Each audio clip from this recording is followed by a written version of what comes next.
How you doing out there, folks? It's only me. Yes, it's me.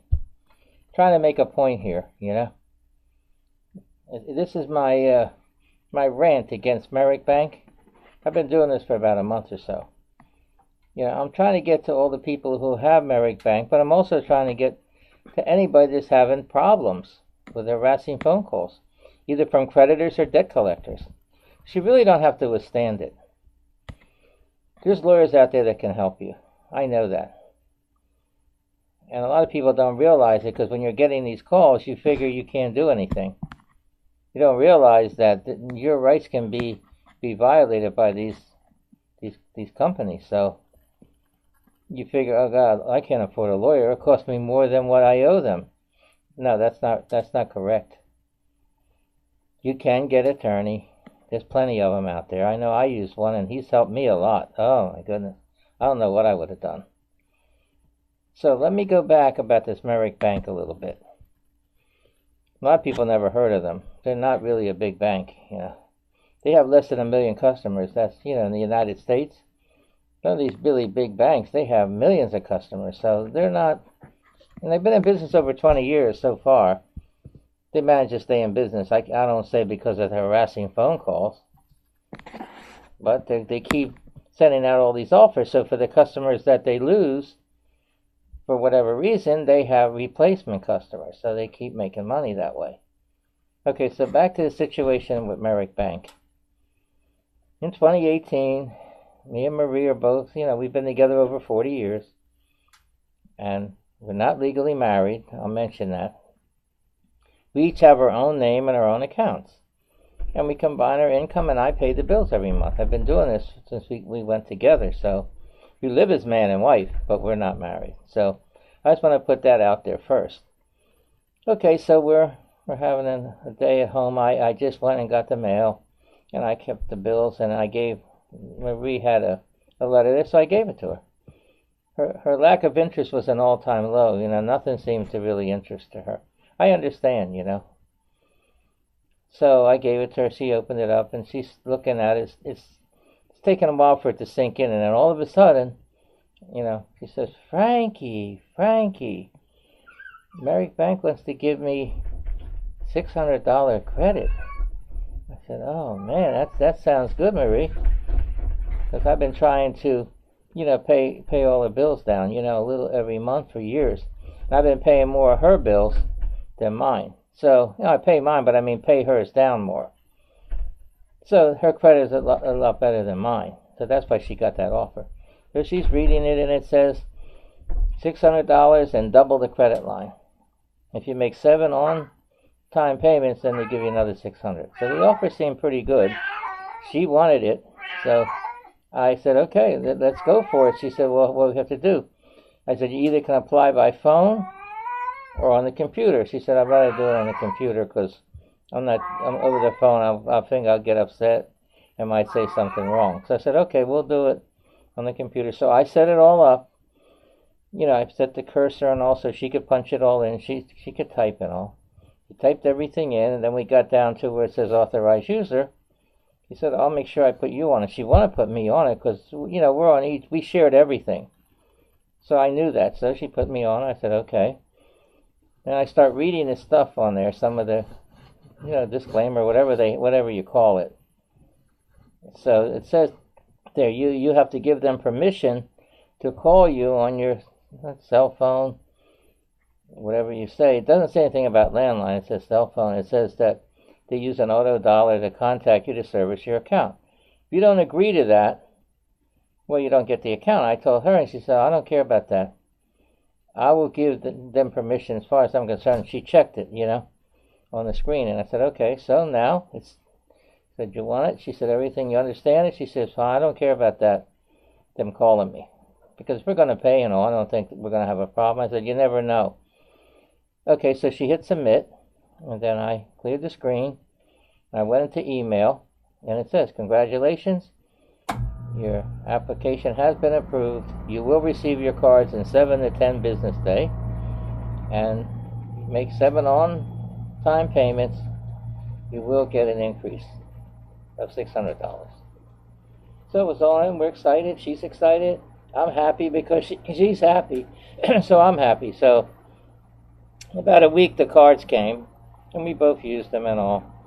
And she was still happy and all. Her condition it gave her something, to do. She wanted to order some things, and I said, just be careful. Because I'm going to keep paying every month, so some of the money will go back. Sometimes I made a bigger payment. If it was 35, I might have paid 50 or more, because I know I'm going to use it to pay other bills, and she's using it, so to keep the account good. So when the 7 months was up, the money went on. There wasn't nothing exciting about it. Kept using it, then all of a sudden, Maria's getting sicker and sicker.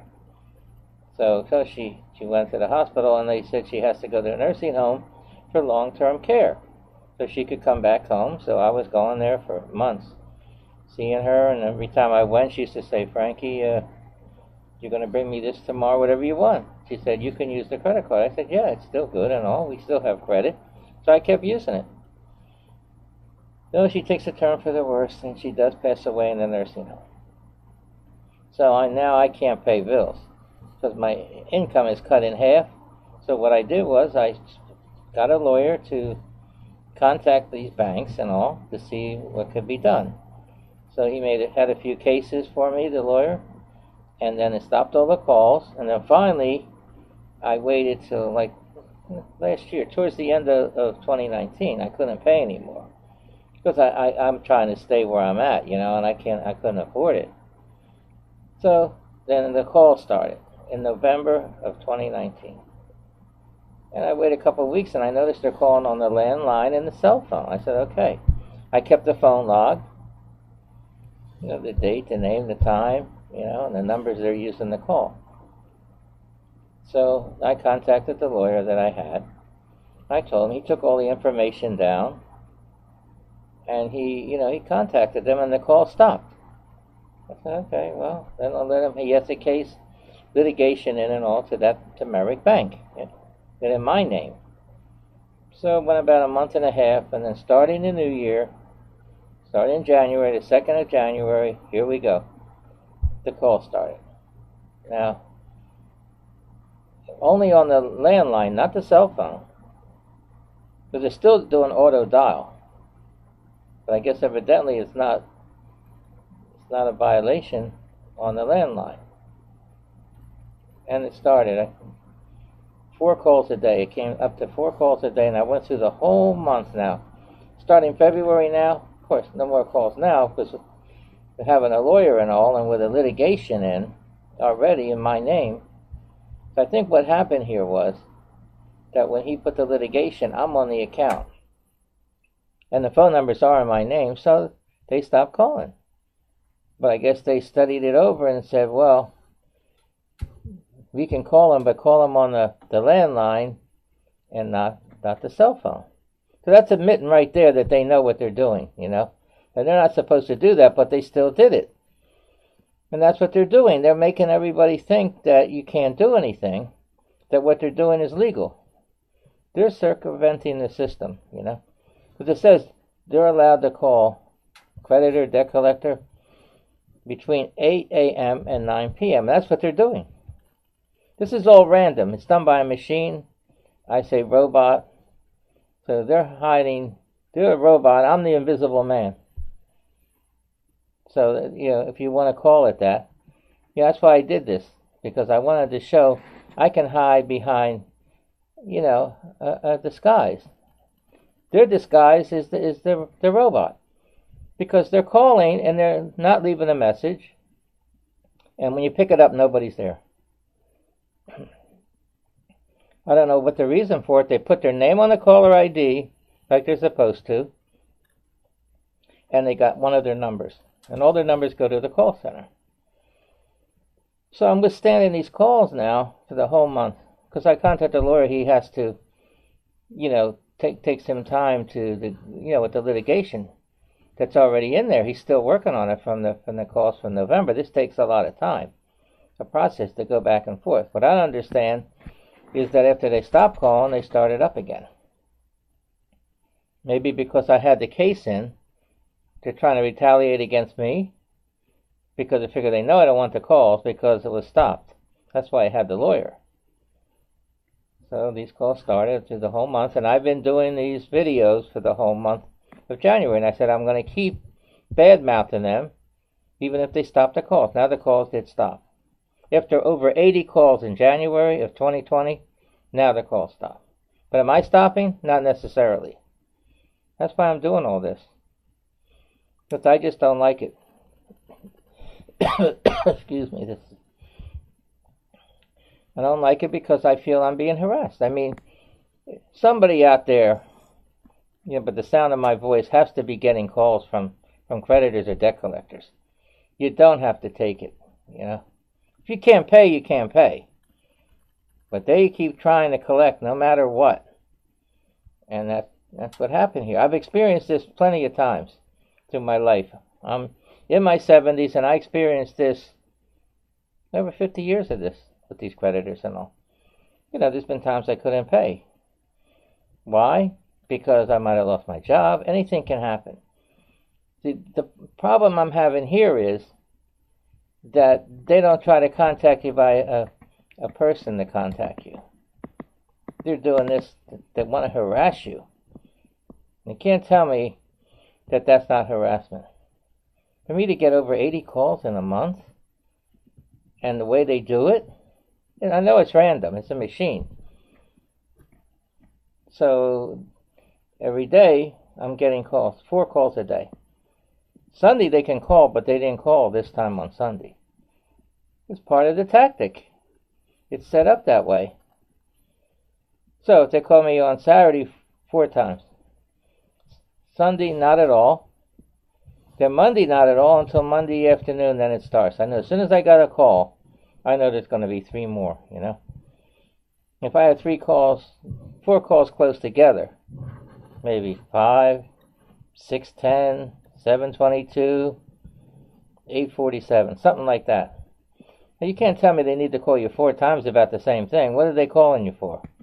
They're calling you to try to collect money, but they're not talking to you. All the calls I received, I never talked to any person. No person ever actually called on the phone for all this time. Nobody. It's all done by a machine that's programmed and put in the information to make those calls. I mean, if a person had to do it every day, I don't think they'd be able to make all those calls. It's another reason why they're not leaving a message. They're not leaving a message because if they left a message on every call, they couldn't make as many calls in that day. Even though some of the systems do leave a message. And they tell you to contact the office. It's a personal matter or something, business matter. Not this company. They're not doing that. Now, since this all happened, since Merrick passed away and all, we had other accounts in other banks. I'm going to mention the bank. We had Capital One. And they're bigger, much bigger than Merrick Bank. Everybody's heard of Capital One. Everybody hasn't heard of Merrick Bank. You're going to hear about it now because I'm doing this bad mouth about them. The tactics that they use to try to collect their money. Okay, so we had Capital One. I had a card and Marie had a card. We had 2 different accounts, 2 different names. I think she had 300 and I had 500. So different offers, So we had it for a while. I'm on her account, she's on mine, the same way again. This was a while, even way before Merrick Bank. So when I contacted them, they start calling because I got late on both of our accounts. And then they called and left a message. A person left a message on the phone saying, contact us, we want to work with you with your accounts and all. And then they did, and I called back and I talked to the woman.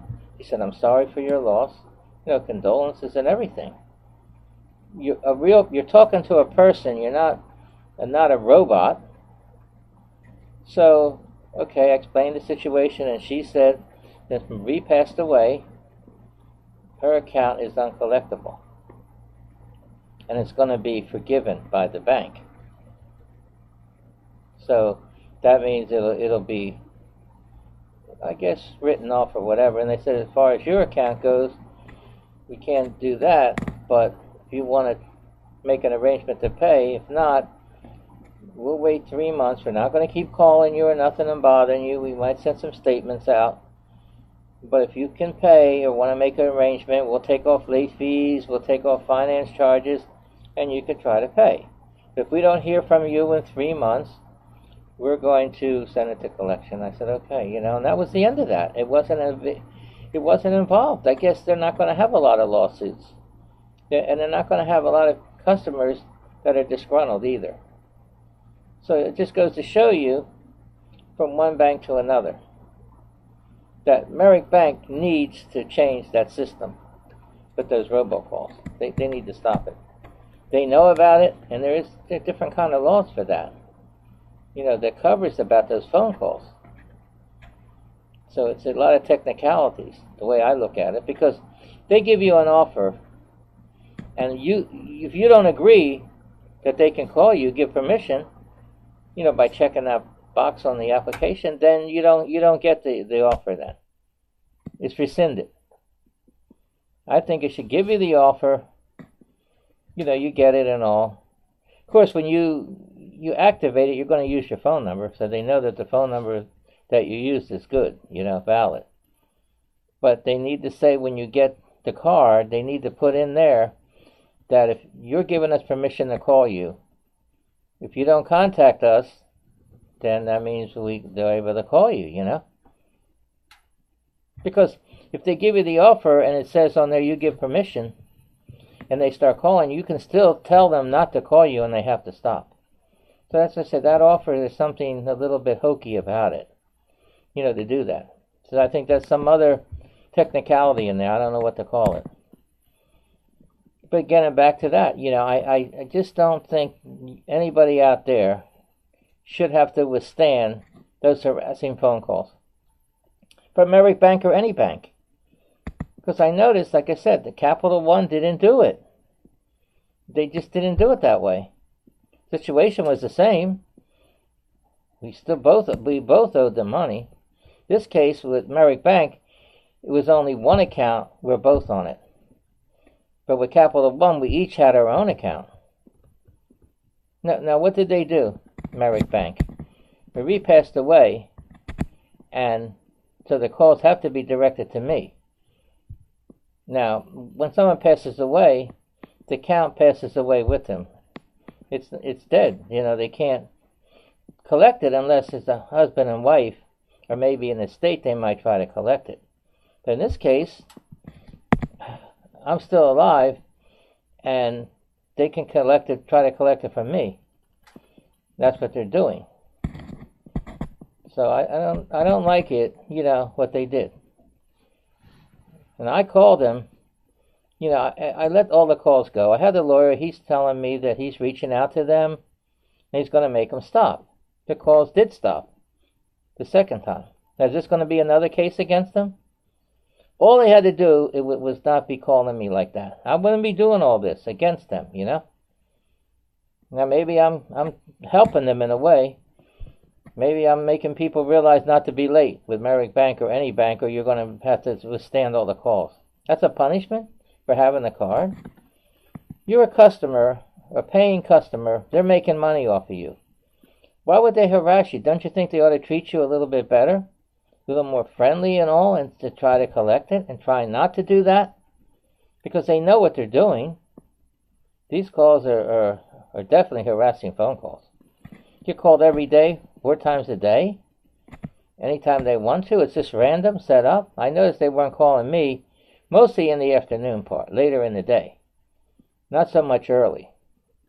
But they can change all that, whatever they want to after a while. I guess they'll do it to a point when they're going to have to write it off eventually. They're making all these calls, and you know what else is about it that I don't like? Because while they're doing this, by you're not paying, they keep adding the late fees. The late fees add up. They're $39. Now, the balance was $1,200 that we owed. I say we, really Marie, but according to them, I guess they're going to try to put it on me. So, so now it's not 1,200 anymore, it's like 1,400 now, and still climbing. Now that account, from the time Marie passed away, it shouldn't have been any more money for them to be added on there, but they did. So of course, when they write it off, what happens? It comes from their income, so they pay less taxes. They can't really sell that. They're not supposed to sell that account in a bundle because she passed away. Now I think it's passed away. That account is dead. Now what they did was, I call it a zombie debt, because once it's dead like that, they're putting life back into it and trying to collect it from me. That's the same thing could happen a couple of years from now. If they write it off, and some scavenger debt collector looks at the court records for that bank, we'll say, and they see that that's all the written off ones, they try to collect them. They get the information and they try. They don't care if it's a zombie debt. I'm not a zombie either, and I'm not a robot. I'm the invisible man. This is an example. I just really got ticked off with these people. I don't have to hide behind a disguise, That's why I'm going on social media, to make sure that the show, I would go face to face with them about this. But again, having an attorney is the best thing to do. That's what I did. For all the accounts that I had that, is in Marie's name and mine, I couldn't pay. So I had the attorney. He contacted them. And of course, as soon as the attorney contacts them, and he has any case going against them, they stop the calls right away. I never had any bank do that, start it up again. That's the first time in all my years' experience I had with creditors and debt collectors. I never had any one of them do that. Call you for a few weeks. Probably would have went longer, but I got the lawyer and he stopped it. But then a month and a half later, they start the calls again. It's the same account. It's not like this is a different account they're calling for. And they still kept doing it. So now I'm not satisfied, because it's still pending. The first case, from when they first start calling in November, that's still pending. The lawyer's still working on that, trying to see if they get some kind of settlement. So now the attorney I have is very good. There's a lot of attorneys, but he's a consumer advocate attorney. So I know that he's very good and he cares. So if you need the contact, I'll give you his name. His name is Paul Mankin, Mankin, and his number is 800-219-3577. So you can give him a call if you're having any kind of problem with Merrick Bank or any bank, and they start calling you, and it gets to a point that it's going to make you upset you. So the best thing to do is call them.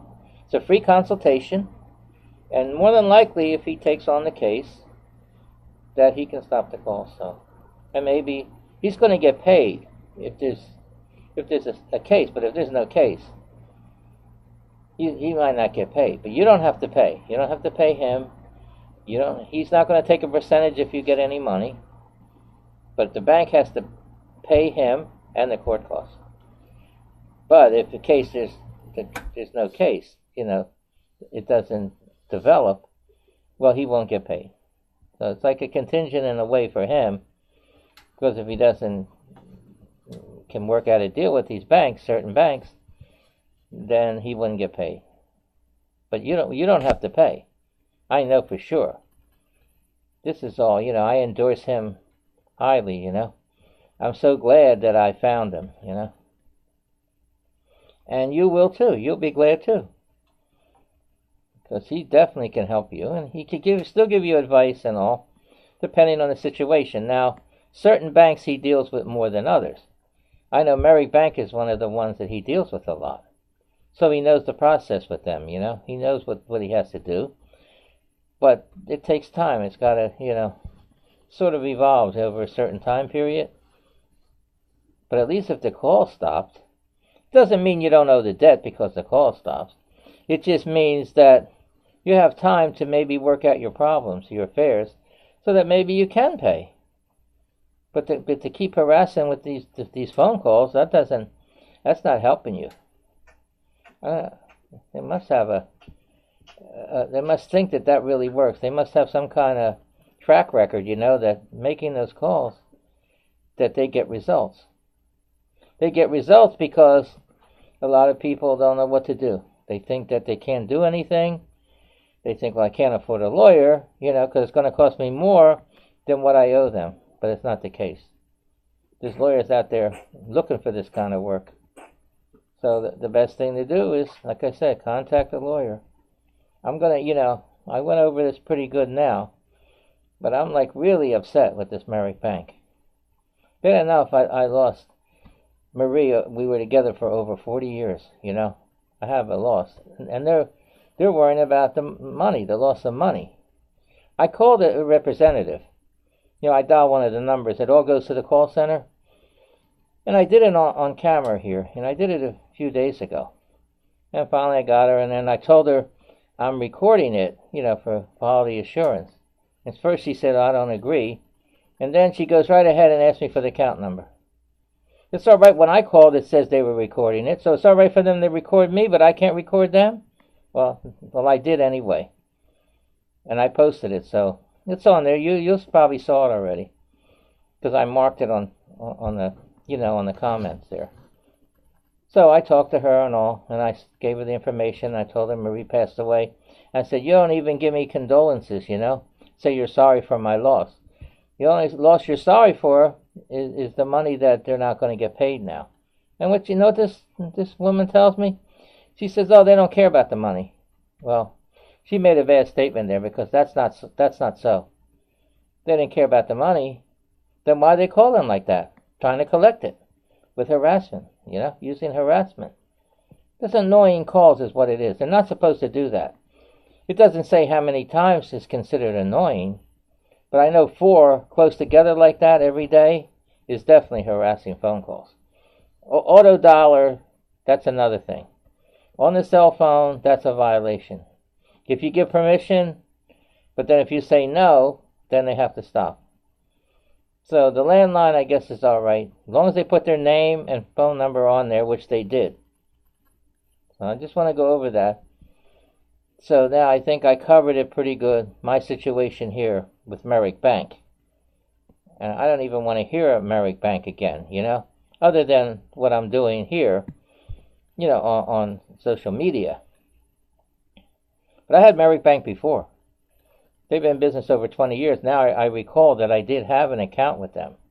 I got some kind of pre-approved. It was a checking account, a credit line. I think it was $500. And they just gave you checks. They were called convenience checks. So, of course, I can access the credit line with the checks. So I did it for a while and had no problems. You could pay your electric bill, phone bill, anything you wanted with it. And it was easy because, when the bill comes in, I just wrote the check and put it in the envelope and mailed it. And it was counted like a regular check, it went through and all. No problem with that for a while. But, of course, you know what happened. I got unemployed or something and I couldn't pay. And they were calling, I remember, but they didn't do it like this. People were starting to call. They had the representatives calling, and telling me a whole bunch of stuff on the phone, harassing me and telling me you got to pay it. You mean you can't pay $10 a month? All this kind of things, and they're threatening and all on the phone. That was back over 20 years ago. Not now. Now this is involved to this auto dial system that they have, Because they can set it up to leave a message, but they're not doing that. Not now, they're not. No message, no nothing. They want to keep calling you, and you see Merrick Bank on the caller ID and their phone number. And yet, you can't talk to them. They're not allowing you to talk to them when they make that call. That means you have to call them. Why? So they can say, well, he called us. So if there's any harassment or anything, over the phone, anything is said, I was careful what I said when I was doing that. Because they might say that I violated their rights, I don't trust them at all, and that's it. If you have an account with Merrick Bank and you're not having any problems, good for you. But I challenge you not to pay them for a month or so and see what happens. Late fees, and you're going to get these calls. That's what they ought to do. the Consumer Protection Bureau, or to get an account with Merrick Bank, or get somebody who has one and don't pay, and monitor all them calls, and let it go through the Consumer Protection Bureau, and maybe they're going to have to change laws. This Merrick Bank ought to be impeached. This bank and any bank that's doing that tactic, unethical, they ought to be impeached.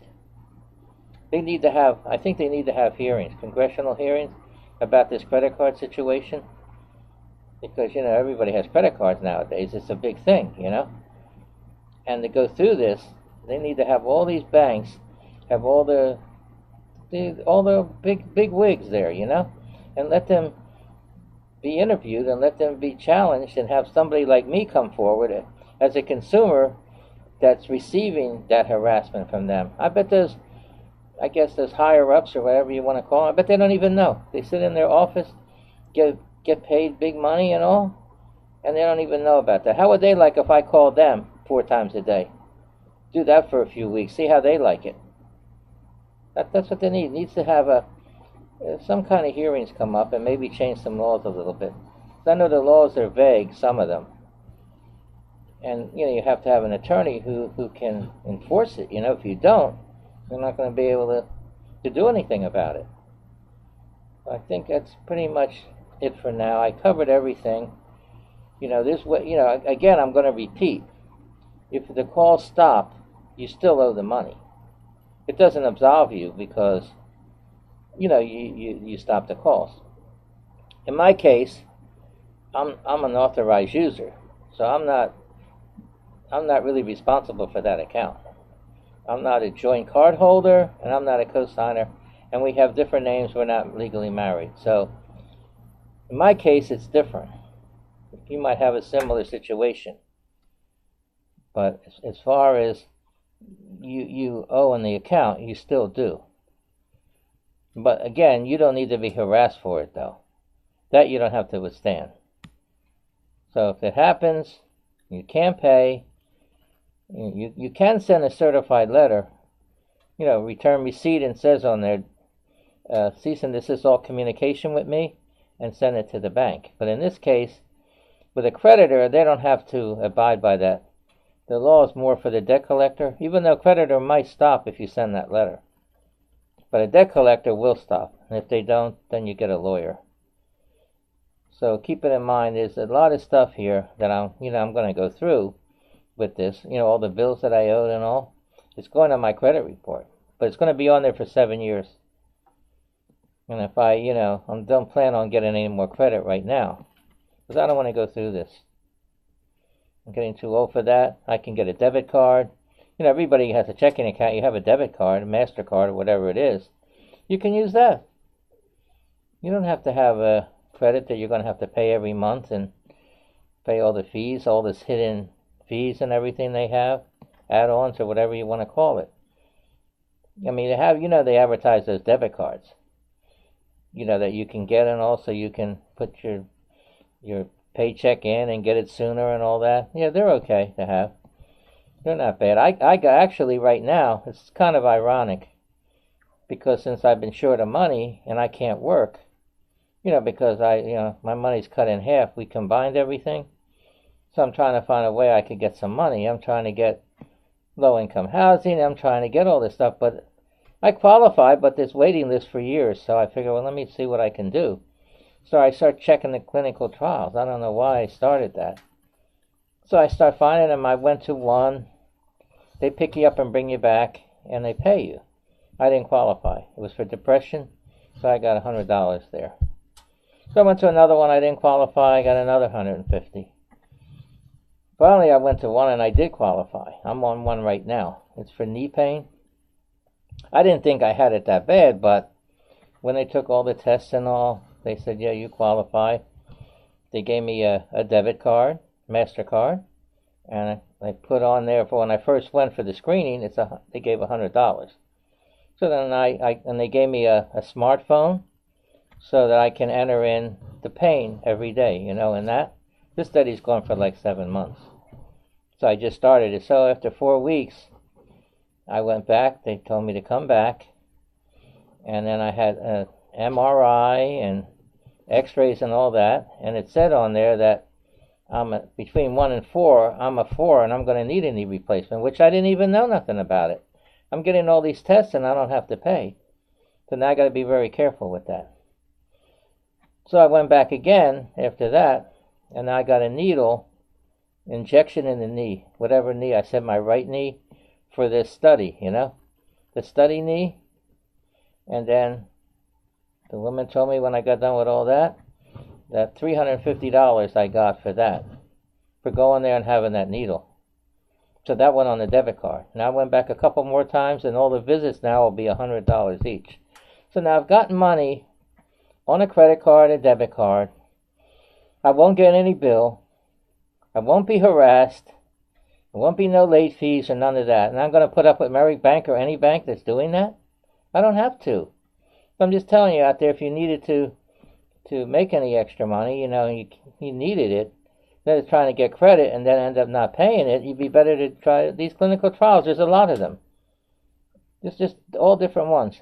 You can pretty much qualify. I'm doing this one now. I won't be able to do another one, but I still could go to ones and, see if I qualify. If I, and get paid for the visit, but then I won't be able to do it while I'm on this one.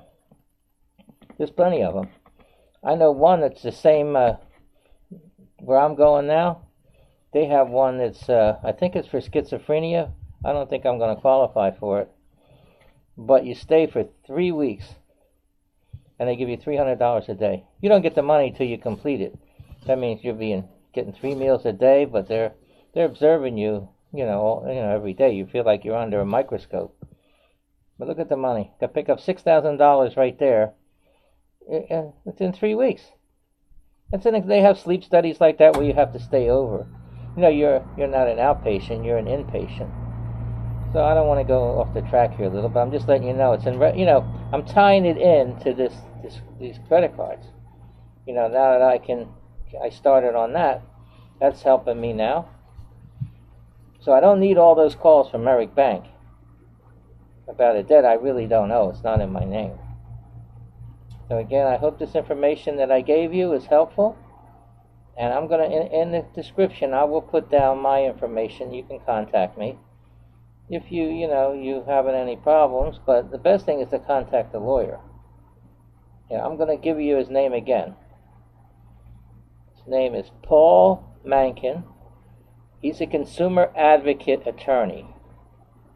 And he does deal with a lot of different banks. Now, his phone number is 800-219-3577. And it's a free consultation, so give him a call if you're having any problems with these credit card companies. Or any problems at all that do with credit, debt collectors or anything. He's going to give you a free consultation. If he can't help you, he might tell you, give you some advice. So I would do it. I trust him, and I know he's very good. And I appreciate all he's done for me so far, because I wouldn't be doing as good as I am now if it wasn't for him. So I that's why I endorse him, very much so.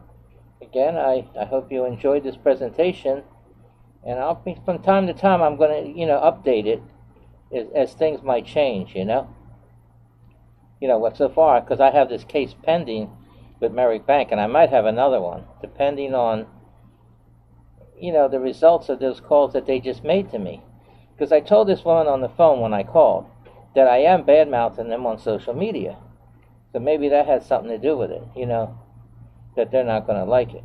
Well, I don't care if they like it or not. I don't like them calling me, so if they don't like me bad-mouthing, do something about it. They can come forward and say something. Why don't they? Well, why don't they put a robot on there? If I can be the invisible man, they could put a robot and program it to tell you everything they want to tell you. Again, I want to say this is it for now. And, I don't want you to be viewing this if you don't want to view it, of course. I put that when I post it on Twitter. I always put that in there. If you viewed it already, it's a repeat tweet. You can just skip it. Don't even do it, Because I got enough of them on there now. But this is starting February now, right in the beginning of February. So far, the calls have stopped. So if anything else happens, I'll update it again. Okay, so have a great day.